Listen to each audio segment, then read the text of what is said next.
కనకరాంగూడ దగ్గర ఒక 500 గజాల స్థలం కొంటే మీలాంటి వాళ్ళు ఎవరో బలవంత పెడితే నాలాంటి వాడు ఎవరో రికమెండ్ చేస్తే అబ్బా అనుకుంటూ తిట్టుకుంటూ కొనుక్కుని మొన్న అమెరికా వెళ్ళి 20 ఏళ్ల తర్వాత వచ్చి బావగారు అక్కడ ఎవరు శ్రీనివాస ఆ రోజు ఏదో రియల్ ఎస్టేట్ లో అమ్మాడు, ఆయన కనిపిస్తే నేను ఇప్పుడు సన్మానం చేసి ఆయనకి ఏమన్నా 1 లక్ష రూపాయలు ఇద్దాం అనుకుంటున్నా అంటే ఎందుకు అంటే అది 6 కోట్లు అయింది.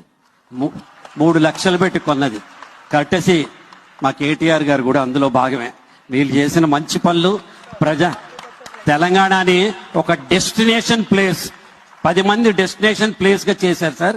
ఐ నో ఏ ఫ్రెండ్, ఆయన chief general manager of State Bank of India, North Indian, వచ్చి ఇక్కడ 2 ఏళ్ల పాటు ఉండి అక్కడి నుంచి బాంబే వెళ్ళి డిప్యూటీ మేనేజింగ్ డైరెక్టర్ ఎస్బీఐలో అయ్యి మళ్ళీ తిరిగి ఇక్కడికి వచ్చేసాడు. నేను ఎందుకు సార్ వచ్చారని, నేను రిటైర్ అయ్యానండి, హైదరాబాద్ మించిన డెస్టినేషన్ లేదు, this is the best place అని చెప్పాడనమాట ఆయన. ఇది రావడానికి కారణం మన తెలంగాణ సాధించుకోవటం.